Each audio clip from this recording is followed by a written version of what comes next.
If I'm going to keep circling back to Bridgerton during this unacceptably long hiatus, we're going to need to mostly stay where the material actually inspires me, so let's go back to season 2. And you are a lady of that scent.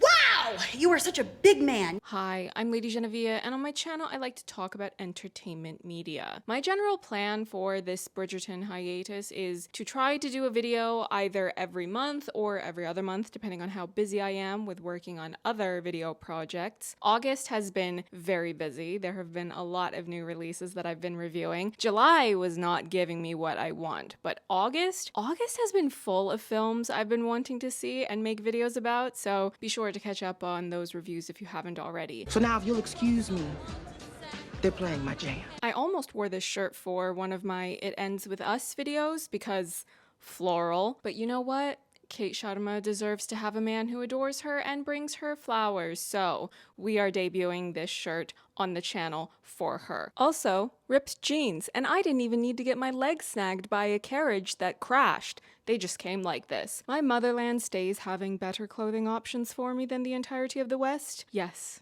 so true. It's fashion meets... I know some people have been wanting me to do a video dedicated to Benedict, my capybara, being announced as the lead for season 4. The TLDR is that I would have been more excited about this news if they had announced him for season 3, because Benedict had much better material in season 2 than he did in season 3. His season 3 story was a giant nothing burger. I mean, it's arse-numbingly dull, And I've said this more than once, but just in case anyone watching this is new here, I am not opposed to Benedict being officially announced as not being straight, but the story itself that led up to that reveal was bad. The writing was not delivering the level of quality storytelling that I needed to see. Nonetheless, I have been waiting for Benedict to get his own season because season 1 and 2 Benedict is my favorite Bridgerton. Because I am a woman? No. I did not say that. But you thought it. I want a chance at him! I'm open to reading Benedict's book before his season is released, but I would like a casting announcement for his love interest so I can better visualize the story with the physical appearance of the cast from the show. If they end up taking too long, maybe I will go ahead without having the full visual in mind, but I figured I might as well do this video first since it's been one of the topics sitting up high on my video brainstorm list, especially when it comes to Bridgerton. A while back I did a video touching on how Kate Sharma was sidelined and treated as a secondary lead in her own season. If I had a nickel for every time I said I hate the Mine subplot and how everything about it was a detriment to the best season of Bridgerton. Fine, a nickel for every time I got in a fist fight during a chick flick? Now, originally this video was going to be along the lines of, this is why Kathani fans are still angry about the library scene, or Kate and Anthony's library scene was longer in the book. Essentially, the focus was intended to stay on the library scene, but then once I went and reread book 2 for the first time since I got my press screeners all the way back for season 2, I realized the scope was going to need to extend beyond just the library scene. It's still a large point of focus, but to truly understand what the issue is that I would like to address, I cannot just read you that scene and discuss it on its own. There are other points of context from other parts of the book that must also be taken into consideration. As a bit of a refresher, when I first read The Viscount Who Loved Me, I did not care for it. I much preferred watching season 2 first because Jonathan Bailey and Simone Ashley's chemistry is truly seismic. It's world-changing. I'm pretty sure that it rewired a few things in my brain. The way the Kate and Anthony love story plays out in season 2 is so powerful. It's the type of fictional romance that you experience and years could go by, and then something happens to remind you of that love story, and immediately you are back in the thick of it. That actually happened to me recently with a different fictional couple that I thought was a thing of my past, and then something happened to bring it back to the forefront, and everything came flooding back. I was going and rereading the AO3 fics. It was an entire situation. Actually, let me know if you want me to make a video about that couple because I definitely have thoughts. It would be another large video project because I have a fair few things to say about them. I had debated doing that for a Patreon exclusive video, but if I'm going to go ahead and talk about that couple again, I will have to put it on the main channel. And yes, I have started doing bonus videos on my Patreon. There is a new one posted every month. The Angels tier gets gets access first. The access rolls out to include Cool Riders 2 months after Angels, and all paid patrons get to see sneak peek clips of those videos, as well as early sneak peek clips of large video projects I create for this channel. The Blasian Solidarity video essay and the Francesca Bridgerton book video essay, early sneak peek clips of those were posted exclusively on Patreon. Anyway, when I read The Viscount Who Loved Me after the life-changing experience of watching Kathani, Sharma, and Anthony Bridgerton, it was mostly a letdown by comparison because book Anthony has certain toxic caveman tendencies that show Anthony does not. Kate Sheffield is not Asian, nor is she a skilled horse rider or hunter, nor does she have the same level of snappiness and zingy comebacks to the degree that Kathani Sharma does. I find your opinion of yourself entirely too high. Your character is as deficient as your horsemanship. I shall bid you good night. You think too much about it. And you too little. But in rereading The Viscount Who Loved Me to prepare for this video, I still had issues with it, but it wasn't as bad as I remembered. For context though, this time I am not fresh off of watching season 2 for the first time. I am fresh off of reading It Ends With Us to cover the film adaptation, which I have now posted my videos about here on my channel. Are we surprised that compared to that, The Viscount Who Loved Me came across like literary excellence? Not a joke, just a fact. In season 2, Kate and Anthony had common ground over the fact that they are both the firstborn children of their respective families and have taken on the responsibility of being the self-sacrificing caretakers, looking after everyone else. In The Viscount Who Loved Me, there is more of a common ground woven between Kate and Anthony because of the traumas they share over losing parents. This is where the disparity becomes more apparent in the adaptation process for Anthony versus for Kate, because show Kate's trauma was not cared for. We got all of those flashbacks and exploration into what losing Edmund did to Anthony, and those were good, except for the weird Facetune de-aging VFX, of course, but the acting, the dramatic weight that this gave to the story, and the way that it deepened our understanding of Anthony, all great. Anthony! Go! But I will need to know which room you would like her moved to. Why would Mother be moved? Because those rooms belong to you, my lord. Do what she wants. Your lordship. Whatever she chooses. This little baby did not do me the kindness of killing me so that I could be with my husband.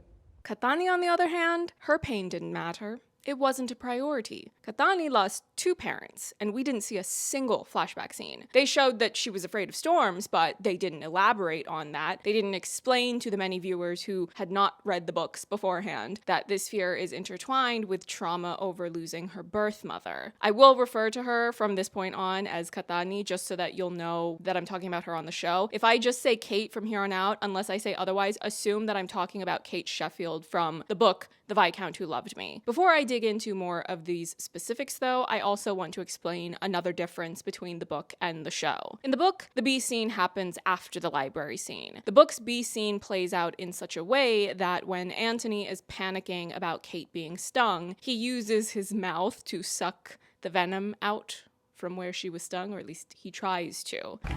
Lord have mercy. And they are caught in this position by Mary, Violet, and Portia. And Portia sucks in every version of the Bridgerton universe, so they know that there is now no way to keep this compromising position a secret, so we get yet another forced marriage, much like the book 1 or season 1 story. You'll marry her. What? Immediately. We can only hope that no one saw you take such liberties and that my sister is safe. Further mortification. You will marry her.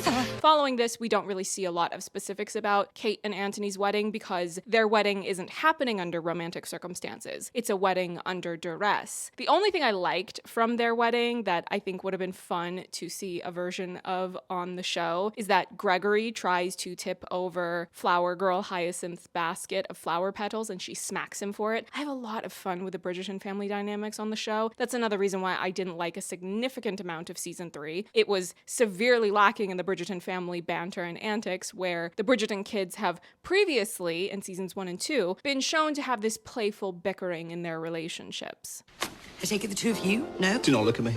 Have you ever visited a farm? No. Oh! Especially one younger than me. Keep me from getting what it is I want. Whom you want, you mean? Is this yours? Oh, no. You're welcome to it. You near threatened to beat me the last time I touched that. You exaggerate. Perhaps Miss Edwina realised that marriage is in fact a prison for women. Oh, must you always be so... you? How else should I be? married and silent. Perhaps she decided she must change into a different dress. That is absurd. She looked beautiful. So when I do something like post on my community tab that if Benedict's love interest is going to be a woman of color, that there had better be a wedding and it had better be a good one, it is entirely fallacious to chime in saying something along the lines of, well, Book Kate didn't really have a wedding. It wasn't important to her. Saying something along those lines is a deliberate obfuscation of the difference between these narratives. Kate got married because she got caught in a compromising position with Anthony. Kathani got married because Anthony sniffing you in public Bridgerton made a heartfelt declaration of love, which she reciprocated.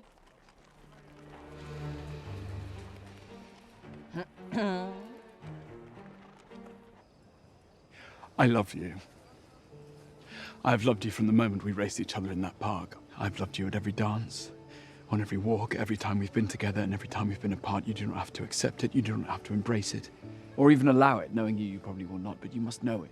And if the show didn't have a track record of trying to waste precious little screen time in far too short seasons of only 8 episodes to redeem mean-spirited white women and present them as nuanced, three-dimensional human beings, maybe the show's one and only Asian lead in 4 years could have gotten the wedding she deserved and a lot of viewers wanted to see. But more important than any of these matters pertaining to frothy entertainment fiction, I will remind everyone as always that donation links for Palestine are listed in the description box.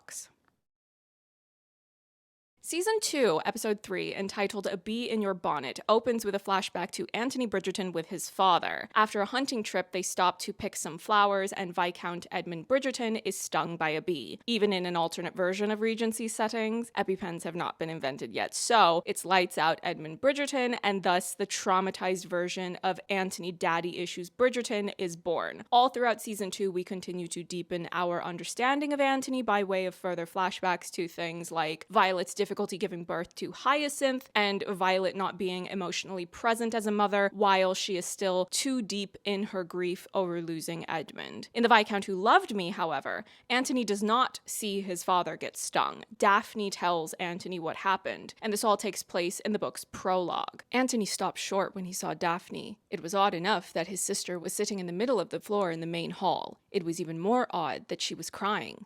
Daphne never cried.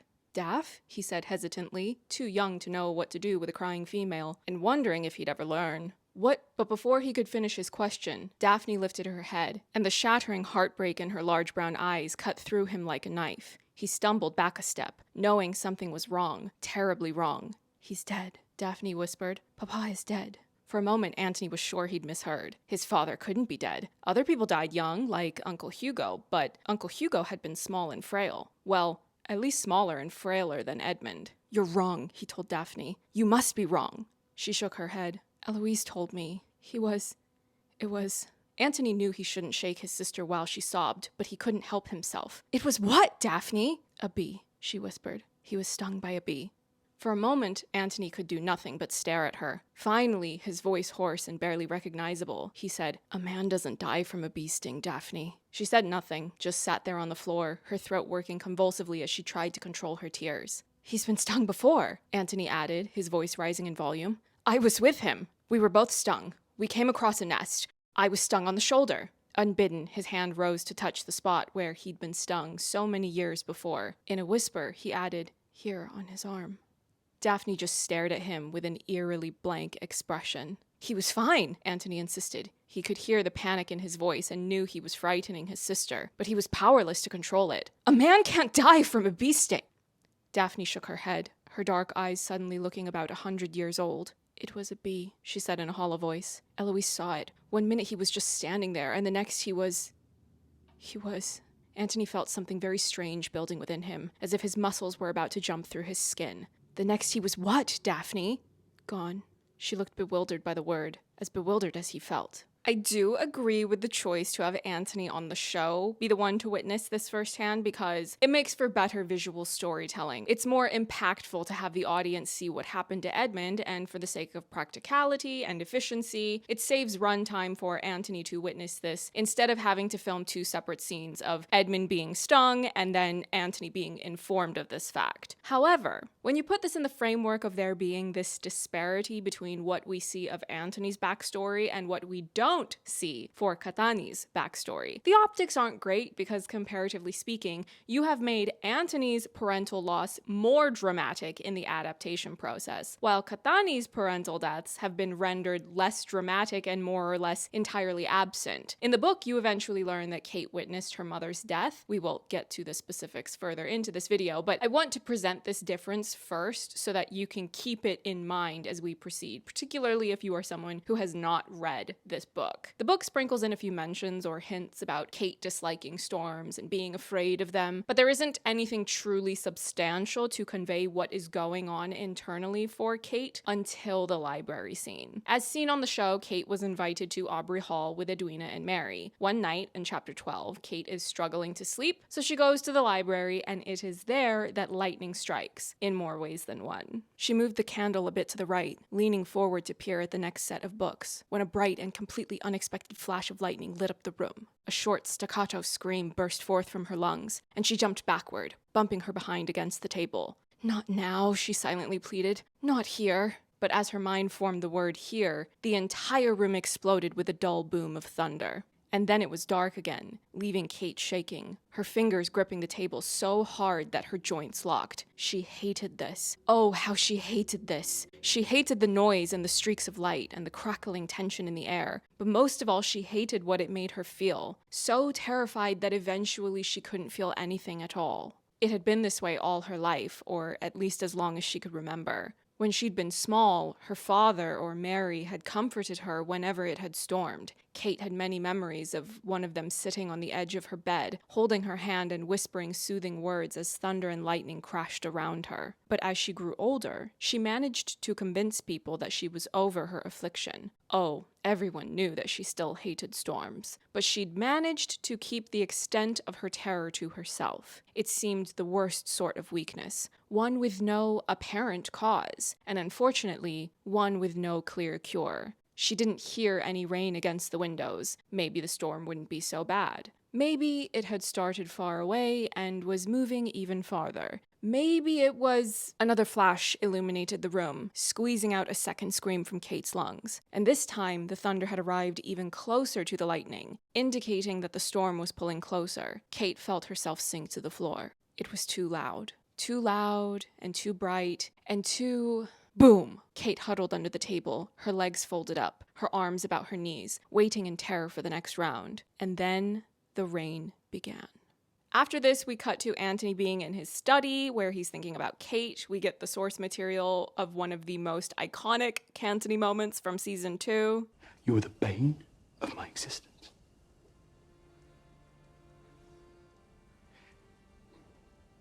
And the object of all my desires.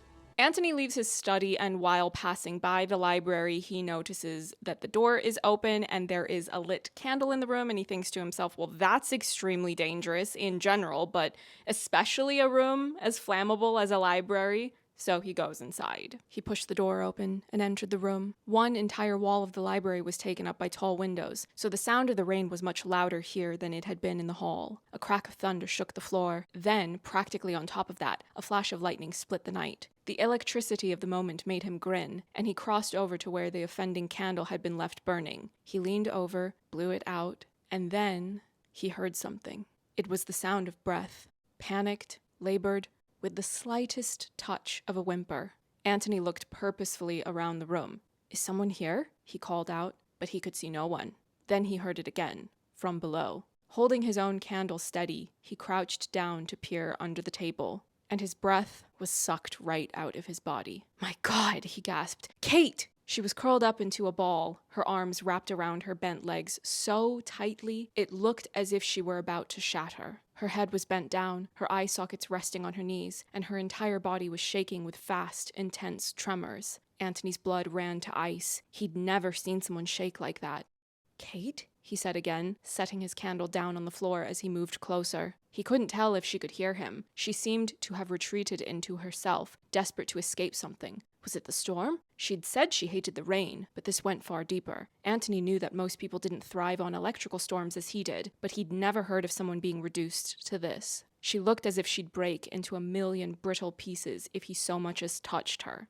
Thunder shook the room, and her body flinched with such torment that Anthony felt it in his gut. "Oh, Kate," he whispered. It broke his heart to see her thus. With a careful and steady hand, he reached out to her. He still wasn't sure if she'd even registered his presence. Startling her might be like waking a sleepwalker. Gently, he set his hand on her upper arm and gave it the tiniest of squeezes. "I'm here, Kate," he murmured.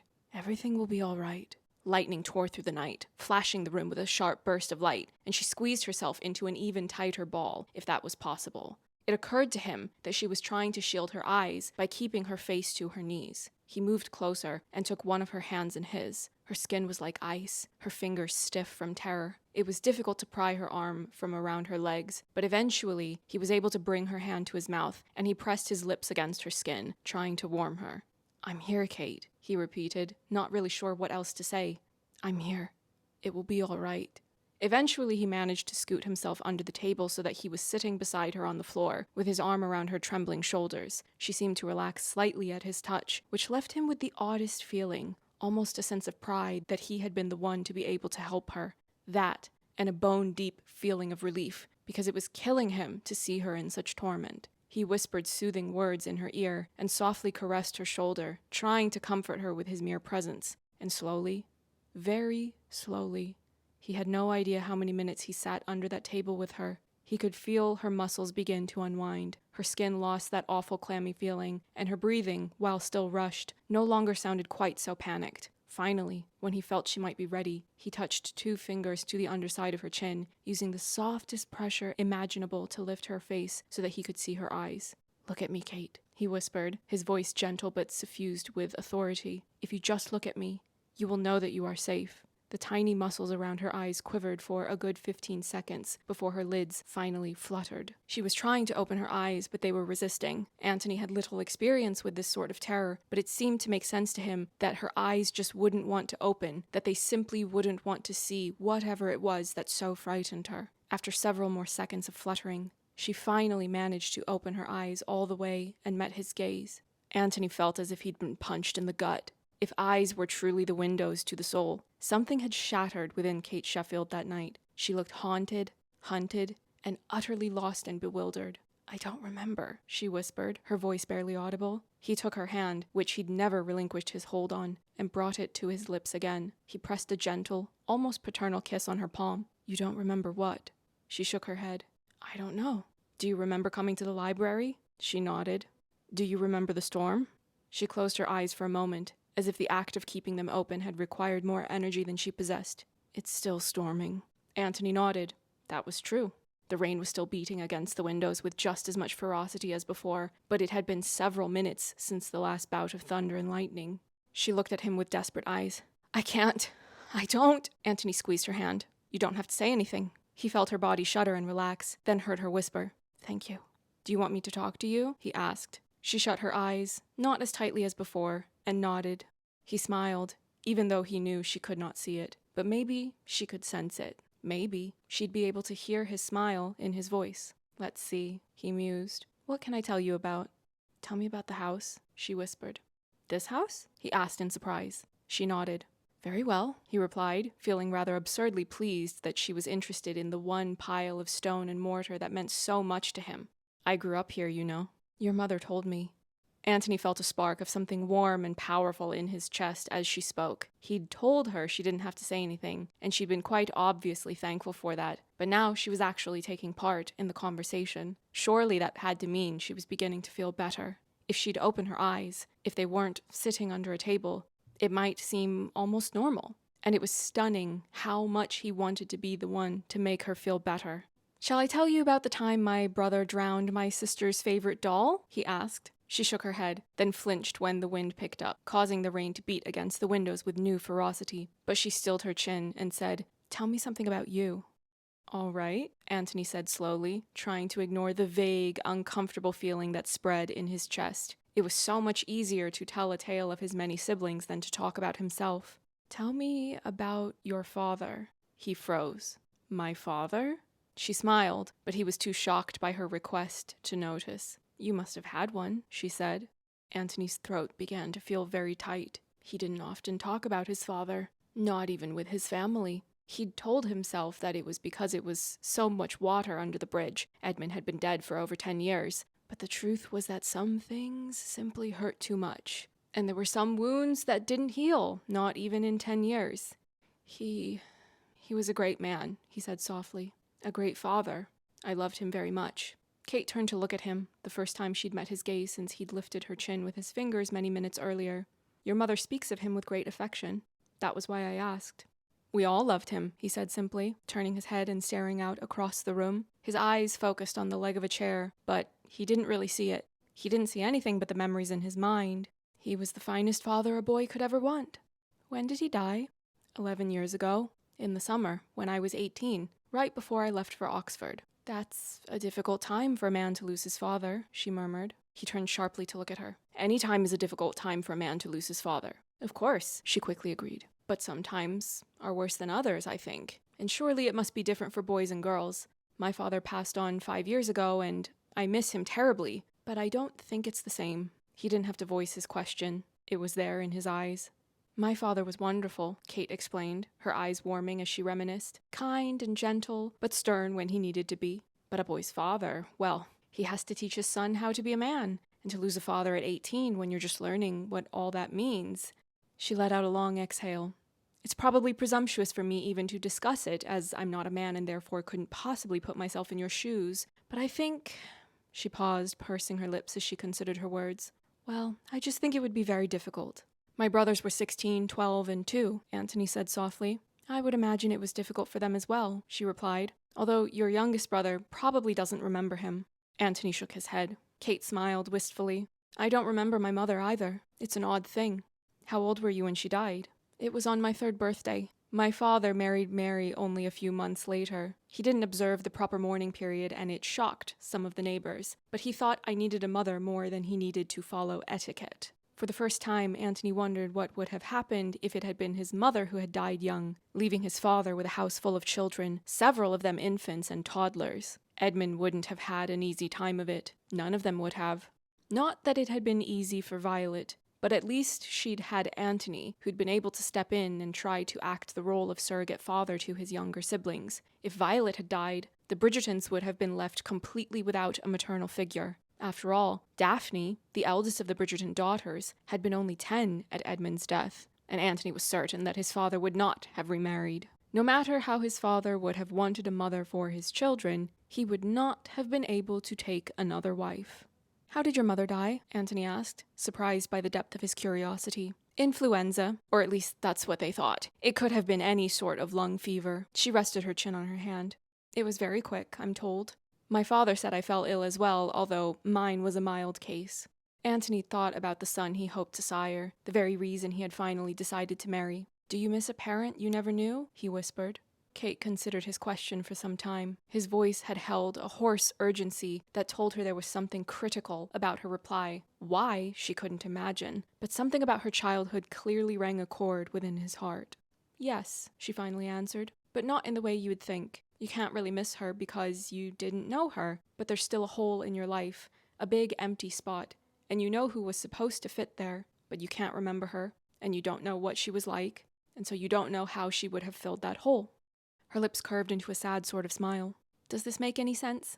Anthony nodded. It makes a great deal of sense. I think losing a parent once you know and love them is harder, Kate added. And I know, because I've lost both. I'm sorry, he said quietly. It's all right, she assured him. That old adage, time heals all wounds. It's really true. He stared at her intently, and she could tell from his expression that he didn't agree. It really is more difficult when you're older. You're blessed because you had the chance to know them, but the pain of the loss is more intense. It was as if I'd lost an arm, Anthony whispered. She nodded soberly, somehow knowing that he hadn't spoken of his sorrow to many people. She looked nervously at her lips, which had gone quite dry. Funny how that happened. All the rain in the world pounding outside, and here she was, parched as a bone. Perhaps it was better for me then, Kate said softly, losing my mother so young. And Mary has been wonderful. She loves me as a daughter. In fact, she broke off, startled by the sudden wetness in her eyes. When she finally found her voice again, it was an emotional whisper. In fact, she has never once treated me differently than she has Edwina. I don't think I could have loved my own mother any better. Anthony's eyes burned into hers. I'm so glad, he said, his voice low and intense. Kate swallowed. She's so funny about it sometimes. She visits my mother's grave just to tell her how I'm doing. It's very sweet, actually. When I was small, I would go with her to tell my mother how Mary was doing. Anthony smiled. And was your report favorable? Always. They sat in companionable silence for a moment, both staring at the candle flame, watching the wax drip down the taper to the candlestick. When the fourth drop of wax rolled down the candle, sliding along the column until it hardened in place, Kate turned to Anthony and said, I'm sure I sound insufferably optimistic, but I think there must be some master plan in life. He turned to her and quirked a brow. Everything really does work out in the end, she explained. I lost my mother, but I gained Mary, and a sister I love dearly. And a flash of lightning lit the room. Kate bit her lip, trying to force slow and even breaths through her nose. The thunder would come, but she'd be ready for it, and the room shook with noise, and she was able to keep her eyes open. She let out a long exhale and allowed herself a proud smile. That hadn't been so difficult. It certainly hadn't been fun, but it hadn't been impossible. It might have been Anthony's comforting presence next to her, or simply that the storm was moving away, but she'd made it through without her heart jumping through her skin. Are you all right? Anthony asked. She looked over at him, and something inside of her melted at the concerned look on his face. Whatever he'd done in the past, however they'd argued and fought, in this moment he truly cared about her. Yes, she said, hearing surprise in her voice even though she hadn't intended it. Yes, I think I am. He gave her hand a squeeze. How long have you been like this? Tonight? Or in my life? Both. Tonight, since the first clap of thunder. I get quite nervous when it begins to rain, but as long as there is no thunder and lightning, I'm all right. It's not the rain, actually, which upsets me, but just the fear that it might grow into something more. She swallowed, licking her dry lips before she continued. To answer your other query, I can't remember a time I wasn't terrified by storms. It's simply a part of me. It's quite foolish, I know. It's not foolish, he interjected. You're very sweet to think so, she said, with a sheepish half-smile. But you're wrong. Nothing could be more foolish than to fear something with no reason. Sometimes, Anthony said in a halting voice, sometimes there are reasons for our fears that we can't quite explain. Sometimes it's just something we feel in our bones, something we know to be true, but would sound foolish to anyone else. Kate stared at him intently, watching his dark eyes in the flickering candlelight, and catching her breath at the flash of pain she saw in the brief second before he looked away. And she knew, with every fiber of her being, that he wasn't speaking of intangibles. He was talking about his own fears, something very specific that haunted him every minute of every day. Something she knew she did not have the right to ask him about. But she wished, oh how she wished, that when he was ready to face his fears, she could be the one to help him. But that wasn't to be. He would marry someone else, maybe even Edwina, and only his wife would have the right to talk to him about such personal matters.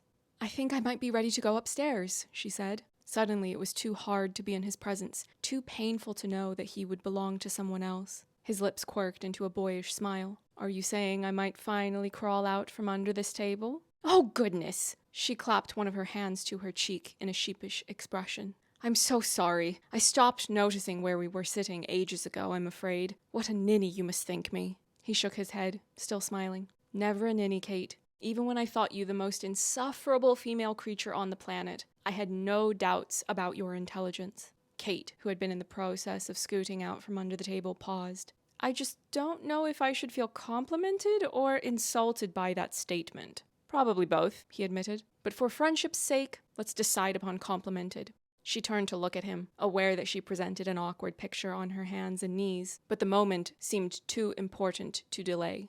Then we are friends? She whispered. He nodded as he stood. Hard to believe, but I think we are. Kate smiled as she took his helping hand and rose to her feet. I'm glad. You're really not the devil I'd originally thought you. One of his brows lifted, and his face suddenly took on a very wicked expression. Well, maybe you are, she amended, thinking he probably was every bit the rake and rogue that society had painted him. But maybe you're also a rather nice person as well. Nice seems so bland, he mused. Nice, she said emphatically, is nice. And given what I used to think of you, you ought to be delighted by the compliment. He laughed. One thing about you, Kate Sheffield, is that you are never boring. Boring is so bland, she quipped. He smiled, a true grin, not that ironic curve he used at society functions, but the real thing. Kate's throat suddenly felt very tight. I'm afraid I cannot walk you back to your room, he said. If someone should come across us at this hour. Kate nodded. They'd forged an unlikely friendship, but she didn't want to get trapped into marriage with him, right? And it went without saying that he didn't want to marry her. He motioned to her. And especially with you dressed like that. Kate looked down and gasped, yanking her robe more tightly around her. She'd completely forgotten that she wasn't properly dressed. Her night clothes certainly weren't risque or revealing, especially with her thick robe, but they were night clothes. "Will you be all right?" he asked softly. "It's still raining." Kate stopped and listened to the rain, which had softened to a gentle patter against the windows. "I think the storm is over." He nodded and peered out into the hall. "It's empty," he said. "I should go." He stepped aside to let her pass. She moved forward, but when she reached the doorway, she stopped and turned around. "Lord Bridgerton?" "Anthony," he said. "You should call me Anthony." "I believe I've already called you Kate." "You did?" "When I found you." He waved a hand. "I don't think you heard anything I said." "You're probably right." She smiled hesitantly. "Anthony." His name sounded strange on her tongue. He leaned forward slightly, an odd, almost devilish light in his eyes. "Kate," he said in return. "I just wanted to say thank you," she said, "for helping me tonight. She cleared her throat. "It would have been a great deal more difficult without you." "I didn't do anything," he said gruffly. "No. You did everything." And then, before she'd be tempted to stay, she hurried down the hall and up the stairs. I am understanding of the fact that some conversations and scenes will inevitably condense in the adaptation process from print to screen. That's very common. However, now that I've had years to let this sit, and I also have season 3 as a further point of reference, I can say with absolute certainty that it was inexcusable to downsize the library scene to the degree that they did. Some changes were also necessary because of other changes in the story as well as the order of events. The B scene in the show happened before the library scene, whereas in the book it was the other way around. It makes sense for Anthony to tell Kathani in the library more about how his father died so she can better understand why he reacted the way he did to her being stung. They've already had time on the hunting excursion to bicker about who was looking at whom, in what way. You were the one who then looked at me. You looked at me! Not in the way that you did. And how exactly did I look?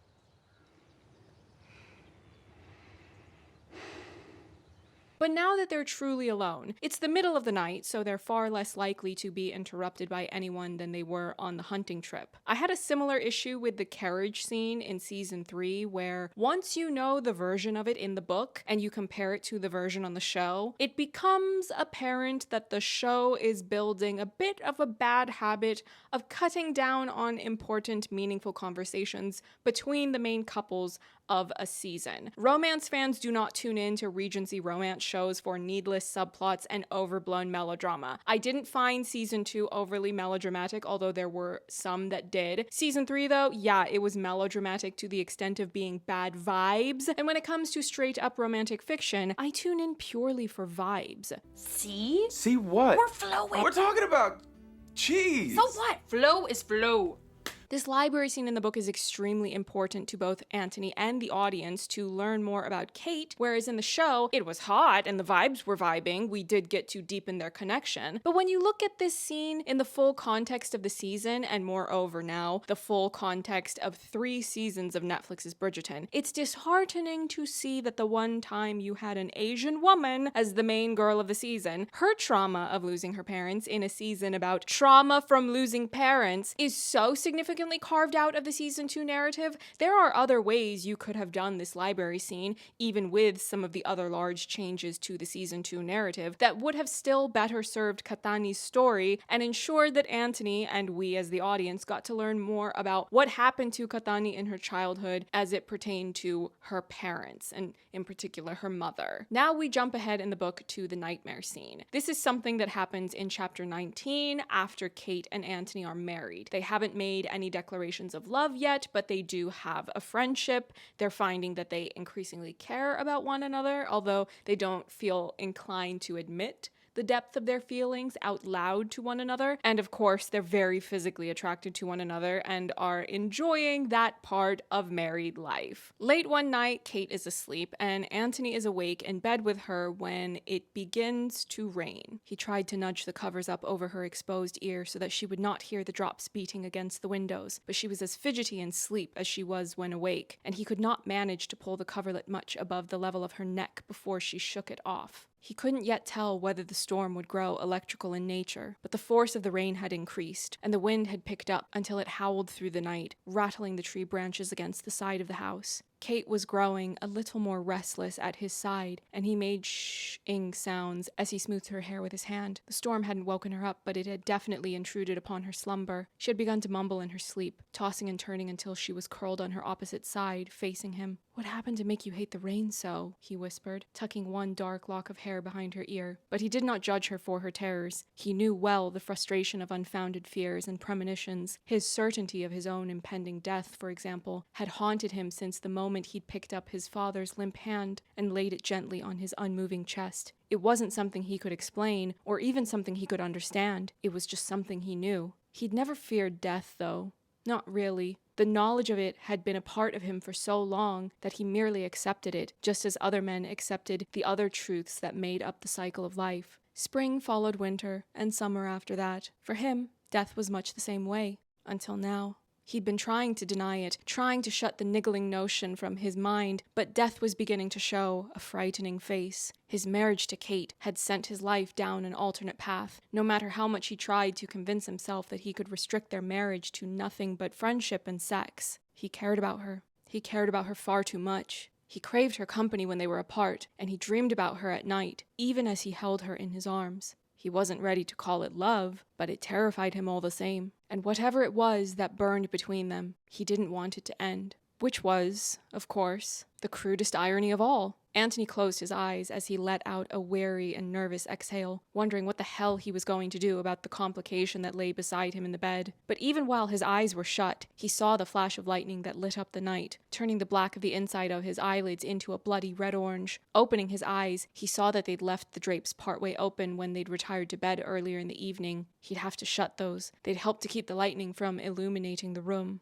But when he shifted his weight and tried to nudge his way out from under the covers, Kate grabbed his arm, her fingers pressing frantically into his muscles. "Shh, now it's all right," he whispered. "I'm only going to close the drapes." But she did not let go, and the whimper that escaped her lips when a clap of thunder shook the night nearly broke his heart. A pale sliver of moonlight filtered through the window, just enough to illuminate the tense, drawn lines of her face. Anthony peered down to assure himself that she was still sleeping, then pried her hands from his arm and got up to close the drapes. He suspected that the flashes of lightning would still sneak into the room, though, so when he was done with the drapes, he lit a lone candle and set it on his nightstand. It didn't give off enough light to wake her up. At least, he hoped it wouldn't. But at the same time, it saved the room from utter blackness. And there was nothing quite so startling as a streak of lightning cutting through utter blackness. He crawled back into bed and regarded Kate. She was still sleeping, but not peacefully. She'd curled into a semi-fetal position, and her breathing was labored. The lightning didn't seem to bother her much, but every time the room shook with thunder, she flinched.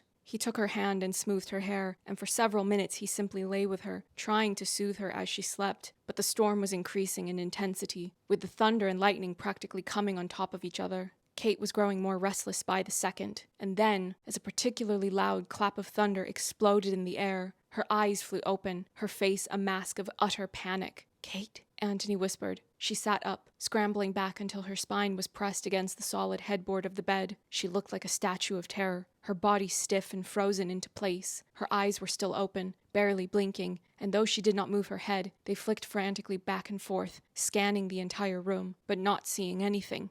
"Oh, Kate," he whispered. This was far, far worse than what she'd been through that night in the library at Aubrey Hall, and he could feel the force of her pain slicing right through his heart. No one should feel terror like this, and especially not his wife. Moving slowly, so as not to startle her, he made his way to her side, then carefully laid an arm over her shoulders. She was shaking, but she did not push him away. "Are you even going to remember any of this in the morning?" he whispered. She made no response, but then he hadn't expected her to. There, he said gently, trying to remember the soothing nonsense words his mother used whenever one of her children was upset. "It's all right now. You'll be fine." Her tremors seemed to slow a bit, but she was still very clearly disturbed, and when the next clap of thunder shook the room, her entire body flinched, and she buried her face in the crook of his neck. Kate is not fully conscious of what's happening and what she's doing during all of this. She begins to sob, gasp for air, and cry out for her mother. Anthony also notices that Kate's voice sounds younger when she's calling out for her. I thought about going ahead and reading this part of the scene, but I didn't know where to land with how much energy I should give to emoting what happened. happens and how loud should I get? I don't have professional film studio audio equipment, so I felt like I could just explain this part of the scene. Anthony is able to piece together that Kate is probably calling out for her birth mother, because at this point in the book, they've already had a conversation where Kate has explained that Mary is her stepmother and that they're very close, and she does regard her as a mother, but she still calls her Mary out of habit. During this episode, Kate is crying out, "Mama," not Mary. Kate proceeds to let out a shrill, high-pitched scream, and it's described as the scream of a very young girl. She jumps into Anthony's arms, still crying out for her mother, and Anthony tries to reassure her, even though it doesn't seem like she's fully there, cognitively, psychologically. "Kate?" he blurted out, surprised by the slight note of panic in his voice. "Kate, it's all right. You're all right. You're fine. Nobody is going anywhere. Do you hear me? No one." But her words had melted away, and all that was left was the low sound of a weeping that came from deep in her soul. Anthony held her, and then when she'd calmed a bit, he eased her down until she was lying on her side again, and then he held her some more until she drifted back into sleep, which, he noticed, ironically, was right about the time the last of the thunder and lightning split the room.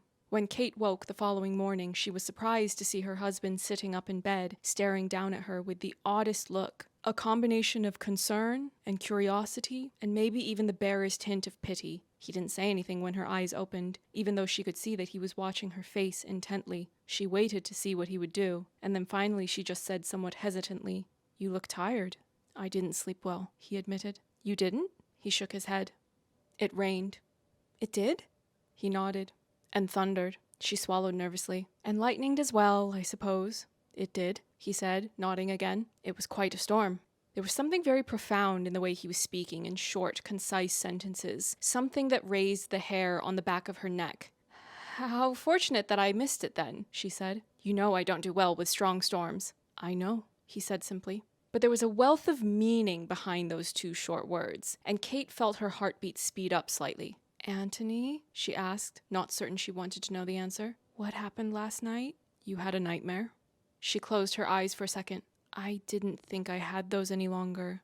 "I didn't realize you'd ever suffered from nightmares." Kate let out a long exhale and sat up, pulling the covers along with her and tucking them under her arms. "When I was small, whenever it stormed, I'm told. I don't know for a fact, I never remembered anything. I thought I'd—" She had to stop for a moment. Her throat felt like it was closing up, and her words seemed to choke her. He reached out and took her hand. It was a simple gesture, but somehow it touched her heart far more than any words would have done. "Kate," he asked quietly, "are you all right?" She nodded. "I thought I'd stopped, that's all." He didn't say anything for a moment, and the room was so quiet that Kate was sure she could hear both of their heartbeats. Finally, she heard the slight rush of indrawn breath across Anthony's lips, and he asked, "Did you know that you speak in your sleep?"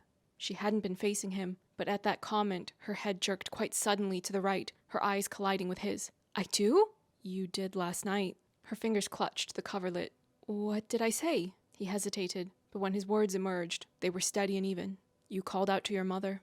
"Mary?" she whispered. He shook his head. "I don't think so. I've never heard you call Mary anything but Mary. Last night you were crying for Mama. You sounded—" He paused and took a slightly ragged breath. "You sounded quite young." Kate licked her lips, then chewed on the bottom one. "I don't know what to tell you," she finally said, afraid to press into the deepest recesses of her memory. "I have no idea why I'd be calling out to my mother." "I think," he said gently, "that you should ask Mary." Kate gave her head a quick and immediate shake. "I didn't even know Mary when my mother died. Neither did my father. She couldn't know why I was calling out to her." "Your father might have told her something," he said, lifting her hand to his lips and giving it a reassuring kiss. Kate let her eyes drop to her lap. She wanted to understand why she was so afraid of the storms, but prying into one's deepest fears was almost as terrifying as the fear itself. What if she discovered something she didn't want to know? What if— "I'll go with you," Anthony said, breaking into her thoughts. And somehow, that made everything all right. Kate looked at him and nodded, tears in her eyes. "Thank you," she whispered. "Thank you so much." Following this, Kate and Anthony do pay a visit to Mary so Kate can make her inquiries, but before I get into the specifics of the book, I do want to reiterate how appalling the show's approach to Mary was. She had little to no material or characterization. Meanwhile, the book established as early as Chapter 2 how deep the love runs between Mary and Kate. "Don't you presume to tell me what I can or cannot do, Catherine Grace Sheffield," Mary said sharply, stiffening her spine until she'd straightened to her full height, which was still a full head shorter than Kate. "I am still your mother." "Well, Your stepmother, and that counts for something. Kate immediately felt like a worm. Mary was all she'd ever known as a mother, and she'd never, not even once, made Kate feel any less her daughter than Edwina was. She'd tucked Kate into bed at night, told her stories, kissed her, hugged her, helped her through the awkward years between childhood and adulthood. The only thing she had not done was ask Kate to call her mother. It counts, Kate said in a quiet voice, letting her gaze fall shamefully down to her feet. It counts for a lot, and you are my mother, in every way that matters. Mary stared at her for a long moment, then started to blink rather furiously. Oh dear, she choked out, reaching into her reticule for a handkerchief. Now you've gone and turned me into a watering pot. I'm sorry, Kate murmured. Oh here, turn around so no one sees you. There you are. Mary pulled out a white square of linen and dabbed at her eyes, the exact same blue as Edwina's. I do love you, Kate. You know that, don't you? Of course, Kate exclaimed, shocked that Mary would even ask. And you know that I know, Mary patted her arm. Of course I know. It's just that when you agree to be mother to a child you haven't born, your responsibility is twice as great. You must work even harder to ensure that child's happiness and welfare. Oh, Mary, I do love you. And I love Edwina. Let me say it once more. This happened in chapter 2. If they wanted to reach this affirmation between them further into season 2, okay, you still would have needed to show more of Mary's interactions with Kathani and Edwina to make the audience understand what Kathani's perception of the relationship is versus what Mary believes that it is. How did this misunderstanding between them arise? They've had years, not even years, it's closer to decades since on the show Kathani is how old? 6 and 20. The other thing I would add that would not have been part of my feedback of season 2 back during its release is that I have now seen a television series called Gen V, in which Shelley Conn plays a character named Dean Shetty. The acting she was serving was stellar. Having that broader perspective on what Shelley is capable of, yeah, I'm going to call foul, double, for giving her little to nothing to do in season 2. You put this pointless mind subplot in that a large portion of viewers didn't like. That's why we fast forward through it when we rewatch season 2, when you could have given Mary Sharma something to do. Why did the Asian family get sidelined in their own season? Let's hear the explanation. If you have a good reason for this, let the people know so that they're not left to speculate the worst possible cause for this disparity. Moving back to the book though, let's see what could have been for Mary. Let's see the material you had available to you to pull from when building the story for the Sharma family in the 3rd season. Kate and Anthony go to visit Mary, and this is what they learn. We actually came to see you, Mary, Kate said. Kate's voice held an uncommon note of seriousness, and Mary responded instantly. What is it? She asked, her eyes flicking back and forth from Kate to Anthony. Is everything all right? Kate nodded, swallowing as she searched for the right words. Funny how she'd been rehearsing what to ask all morning, and now she was speechless. But then she felt Anthony's hand on hers, the weight and the warmth of it strangely comforting, and she looked up and said to Mary, I'd like to ask you about my mother. Mary looked a little startled, but she said, Of course, but you know that I did not know her personally. I only know what your father told me of her. Kate nodded. I know. And you might not have the answers to any of my questions, but I don't know who else to ask. Mary shifted in her seat, her hands clasped primly in her lap, but Kate noticed that her knuckles had gone white. Very well, Mary said. What is it you wish to learn? You know that I will tell you anything I know. Kate nodded again and swallowed, her mouth having gone dry. How did she die, Mary? Mary blinked, then sagged slightly, perhaps with relief. But you know that already. It was influenza, or some sort of lung fever. The doctors were never certain. I know, but... Kate looked to Anthony, who gave her a reassuring nod. She took a deep breath and plunged on. I'm still afraid of storms, Mary. I want to know why. I don't want to be afraid any longer. Mary's lips parted, but she was silent for many seconds as she stared at her stepdaughter. Her skin slowly paled, taking on an odd, translucent hue, and her eyes grew haunted. I didn't realize, she whispered. I didn't know you still... I hid it well, Kate said softly. Mary reached up and touched her temple, her hands shaking. If I'd known, I'd have... Her fingers moved to her forehead, smoothing over worry lines as she fought for words. Well, I don't know what I'd have done. Told you, I suppose. Kate's heart stopped. Told me what?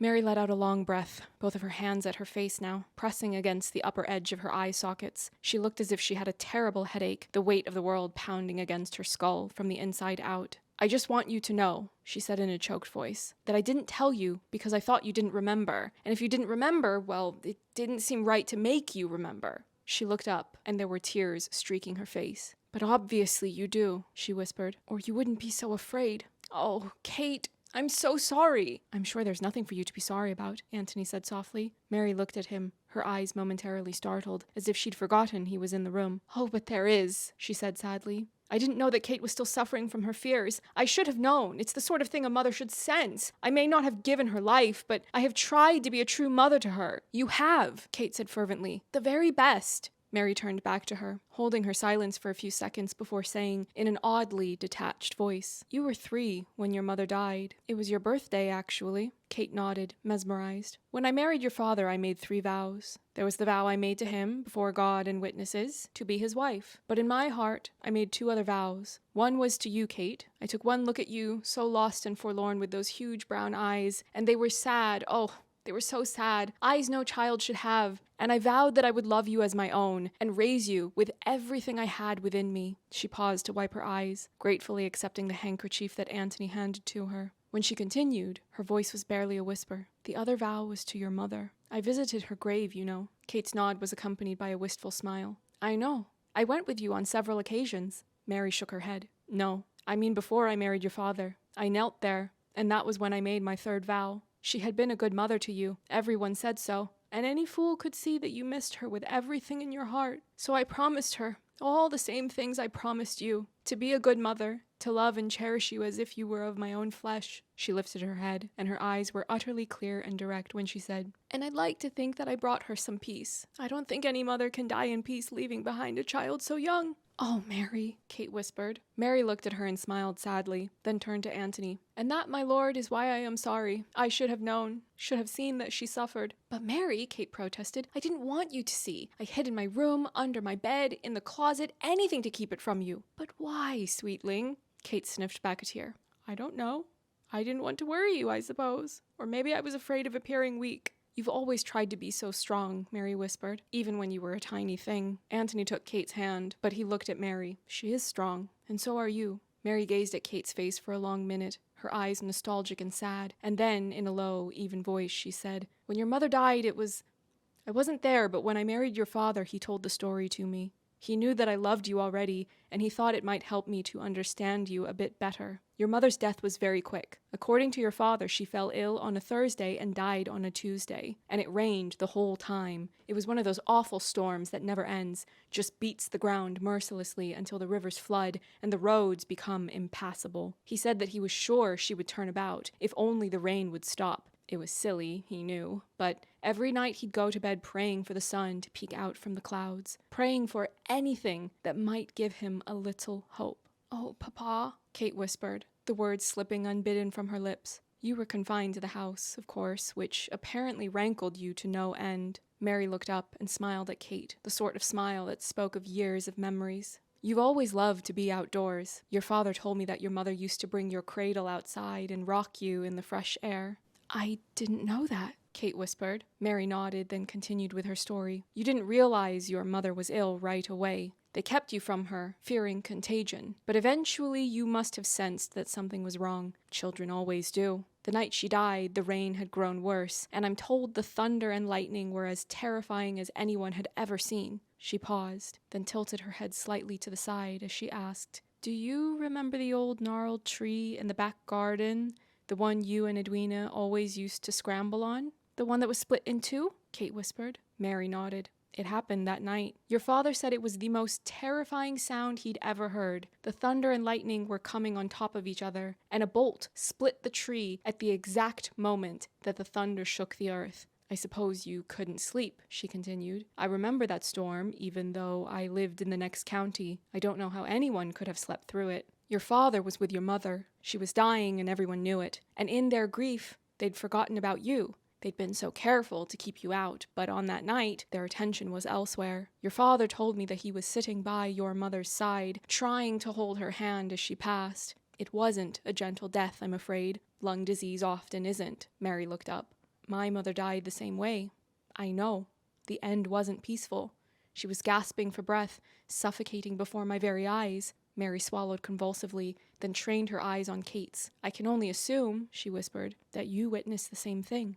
Anthony's hand tightened on Kate's. But where I was 25 at my mother's death, Mary said, you were but 3. It's not the sort of thing a child should see. They tried to make you leave, but you would not go. You bit and clawed and screamed and screamed and screamed, and then Mary stopped, choking on her words. She lifted the handkerchief Anthony had given to her face, and several moments passed before she was able to continue. Your mother was near death, she said, her voice so low it was nearly a whisper. And just as they found someone strong enough to remove such a wild child, a flash of lightning pierced the room. Your father said, Mary stopped and swallowed. Your father told me that what happened next was the most eerie and awful moment he'd ever experienced. The lightning, it lit the room up as bright as day, and the flash wasn't over in an instant, as it should be. It almost seemed to hang in the air. He looked at you, and you were frozen. I'll never forget the way he described it. He said it was as if you were a little statue.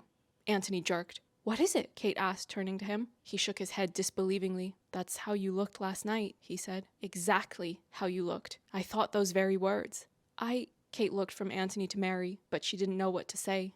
Anthony gave her hand another squeeze as he turned to Mary and urged, Please, go on. She nodded once. Your eyes were fixed on your mother, and so your father turned to see what had horrified you so. And that's when he saw... Kate gently disengaged her hand from Anthony's grasp and got up to sit beside Mary, pulling an ottoman down next to her chair. She took one of Mary's hands in both of her own. It's all right, Mary, she murmured. You can tell me. I need to know. Mary nodded. It was the moment of her death. She sat upright.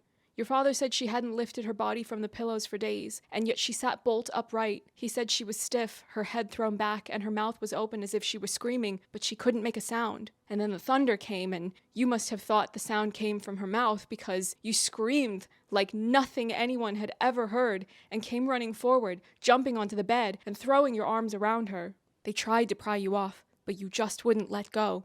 You kept screaming and calling her name. And then there was a terrible crash, glass shattering. A bolt of lightning severed a branch from a tree and it crashed right through the window. There was glass everywhere, and wind, and rain, and thunder, and more lightning. And through the whole thing, you didn't stop screaming. Even after she was dead and had fallen back onto the pillows, your little arms were still clutched around her neck, and you screamed and sobbed and begged for her to wake up and not to leave. And you just wouldn't let go. Mary whispered. Finally, they had to wait until you wore yourself out and fell asleep. The room was hung with silence for a full minute, and then Kate finally whispered, I didn't know. I didn't know that I'd witness that. Your father said you wouldn't speak of it, Mary said. Not that you could, right away. You slept for hours and hours, and then when you woke up, it was clear that you'd caught your mother's illness. Not with the same gravity, your life was never in danger, but you were ill, and not in any state to talk about your mother's death. And when you were well, you wouldn't talk about it. Your father tried, but he said that every time he mentioned it, you shook your head and clamped your hands over your ears, and eventually he stopped trying. Mary gave Kate an intent gaze. He said you seemed happier when he stopped trying. He did what he thought was best. I know, Kate whispered. And at the time it probably was best, but now I needed to know. She turned to Anthony, not for reassurance exactly, but for some sort of validation, and she repeated, I needed to know. How do you feel now? He asked, his words soft and direct. She thought about that for a moment. I don't know. Good, I think? A little lighter. And then, without even realizing what she was doing, she smiled. It was a hesitant, slow thing, but nonetheless a smile. She turned to Anthony with astonished eyes. I feel as if a huge weight has been lifted from my shoulders. Do you remember now? Mary asked. Kate shook her head. But I still feel better. I can't explain it really. It's good to know, even if I can't remember. Mary made a choked sort of sound, and then she was out of her chair and next to Kate on the ottoman, embracing her with all her might. And they both were crying, the odd, energetic sort of sobs that were mixed with laughter. There were tears, but they were happy tears. And when Kate finally pulled away and looked at Anthony, she saw that he too was wiping at the corner of his eye. He pulled his hand away, of course, and assumed a dignified mien, but she'd seen him. And in that moment, she knew she loved him. With every thought, every emotion, every piece of her being, she loved him. And if he never loved her back, well, she didn't want to think about that. Not now. Not in this profound moment. Just to clarify a bit about that ending, Book Anthony told Kate before their duress marriage that he cannot give Kate love. He says they've now reached a friendship and that friendship is more important than love, and that their marriage will be one based on mutual friendship and respect, and salacious stuff. It has some overlap to the way show Anthony was in denial that he was falling in love with Kathani, and when Daphne walked in on him with Kathani alone and about to kiss in a room with very moody lighting. And she told Anthony that these feelings always make themselves known eventually, and he went, "What type of feelings?" And she says, "Love." Show Anthony, the clown that he is, responds to this by proposing marriage to Edwina. He's so embarrassing, and I love him for that. It's one of the many reasons why he's so entertaining to watch.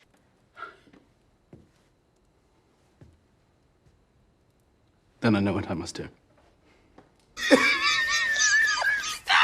But yes, I thought I would explain that since I've done polls from time to time to gauge how much of my audience has read this or that book from this series, and it's more or less half the people tuning in, or at least half the people that vote in my community tab polls, saying that they haven't read the book. So I figured I might as well clarify that point in case anyone was wondering. But yes, we see how powerful of a backstory this is for Kate to learn about herself from Mary, and it becomes a breakthrough for her of understanding herself more, for the developing love story she has with Anthony, and also a further affirmation of the depth of the love she and Mary have for one another. I enjoyed the acting and the emotion of the scene Kathani and Mary had on the show, but on a larger narrative level, it fell short because of how much was lacking for Mary specifically, as well as the Sharma family unit in season 2 compared to the white families on the show that have been consistently shown favoritism over the Sharma family throughout these first 3 seasons. Simon's material in season 1 has received its fair share of criticism, but at the absolute bare minimum, he at least was given a backstory that was fleshed out in such a way that you could understand where he was coming from as a character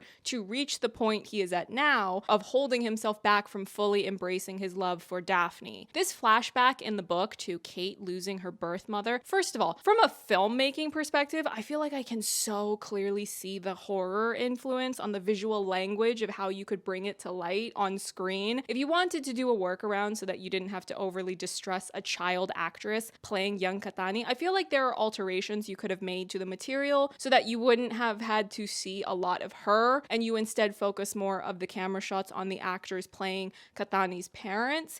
Even if you don't go all the way with filming a flashback scene and you just kept it as a conversation between Mary and Kathani, the audience was robbed of the full catharsis that this exchange provides. Even though we've known since chapter 2 of the book that these two characters love each other and that they see each other as mother and daughter, even if they became family through marriage, it still reveals something about their relationship and who each of them are as characters. Mary never told Kate about what she was told because she thought that Kate didn't remember and that it would only do more harm to Kate to stir up such a traumatic memory. And Kate never told Mary because she didn't want Mary to worry, and Kate also didn't want to appear weak. These are the delicious details and nuances we were deprived of for both Kathani and Mary on the show. Now, if I wasn't someone that focuses first and foremost on films and always has a million different video essays I want to make about various works of fiction, this injustice would be weighing far more heavily on me. If I was only hyperfixated on Bridgerton, I don't know how I would be able to stand it, because season 2, even with these flaws and holes in the story and the blatant disparity for the Sharma family, season 2 is still my favorite season, and it's not even close. Tell me you feel nothing, and I will walk away. It's my favorite movie of all time. Yeah, me too. Now, despite my more critical feedback about what is lacking and what was removed from print to screen, I do want to play around a bit with the material just for the sake of creative brainstorming since we're talking about this. This isn't something I've done diagrams of because, like I said before, this video was originally just supposed to be about the library scene and how that scene was longer in the book than it was the show. I did not intend to expand the scope beyond that scene until I went and reread the Viscount Who Loved Me in preparation option for this video. If there's some reason that I'm not aware of, a good reason that has nothing to do with blatantly favoring the white families on this show over the one Asian family, a valid logistical reason for there to be barely any Mary in season 2, one of the ways you could have done the library scene to consolidate these major scenes from the book, the 3 of them, the library, the nightmare, and the revelation. Here's what you could have done. You could have had Kathani experience a nightmare while she's staying at Aubrey Hall. She wakes up and goes wandering to the library because the weather is bad. While there, she meets Anthony and she could tell him about her struggling with her nightmares and about losing her mother. Remember that Anthony told Kathani in the library scene that his father died from a bee sting. How about a little quid pro quo? The audience sees Anthony opening up to Kathani. Now the audience wants to see Kathani open up to Anthony. Not to mention, it would be a very full circle moment where Kathani was reassuring Anthony when he was panicking over the bee sting, and now he would be able to reciprocate for her while she is panicking over the bad weather. Here is another option for adapting the material. We read how Kate had her nightmares from Mary for all of those years. Anthony's flashback to watching his father die happened in episode 3, and the library scene happened in episode 4. If we opted for a more balanced and paralleled storytelling approach for these characters to show how much they have in common, episode 3 opened with Anthony's flashback of losing his father. Kathani could experience a nightmare in episode 3. Mary could come in and fill in some of the blanks in her memory about her birth mother. And then when we get to the library scene in episode 4, Kathani and Anthony could have more of a mutual exchange. The fact that the show still kept in the fact that Kathani is freaked out by this type of weather and then they just never explained it, it feels a bit like adding insult to injury, just my opinion. In the book, after this scene of Kate learning the truth about what happened the night that her birth mother died, Kate then tells Anthony that she thinks the next time there's stormy weather, she's going to be fine because she knows the truth. It feels a bit rushed to wrap that up in that way. Maybe it was deemed necessary because of the way that these books are structured. Main couples are only side characters in other love stories. You don't continue to mine the layers of who they are and what they're going through in great detail outside of their one book as main characters. For that reason, perhaps it makes sense to wrap things up with a bow and this optimistic sentiment of, well, I'm going to be okay now. On the show, though, you have options. You could have Kathani struggling with these nightmares and not learn the truth until further in, or you follow the rest of the sequence of events we saw, Anthony's flashback to losing his father in episode 3 and the library scene in episode 4.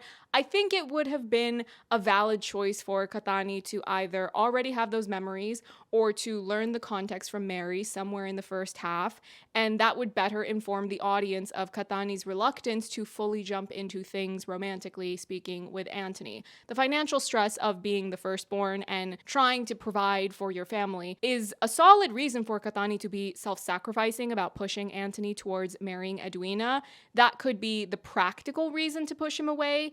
And then her being all tangled up with the loss of her birth parents. Remember, she lost 2 parents. Anthony lost 1, and he was running away from Kathani the second that Daphne pointed out that he's clearly in love with her. Kathani's loss of her parents could be the more emotionally driven reason to push him away. If she's been traumatized from losing a close family member twice, don't you think that might have informed her behavior of not wanting to lose Edwina by jumping into the ongoing courtship Edwina has with Anthony? It's not a rational reason, but it's an emotional reason. There were so many layers to Kathani available to you to work with, and you gave her crumbs. Now, luckily for the audience, Jonathan Bailey and Simone Ashley have the most unhinged, off-the-charts chemistry that carried them through the narrative shortcomings of their season. We were running purely on vibes every time they started staring at each other and breathing heavily and bickering. Oh, those crumbs became a feast. And did I devour that feast and enthusiastically thank them for it?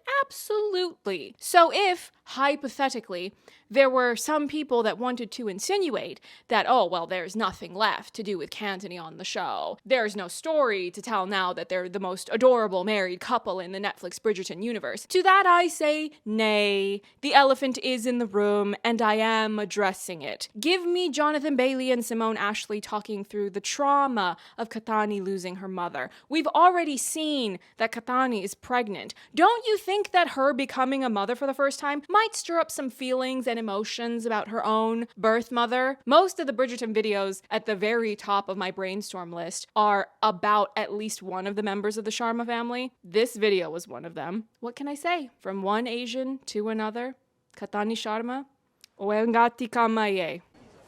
Ladies do not hunt. Do not or are not allowed to. And she has bigger mangoes than you.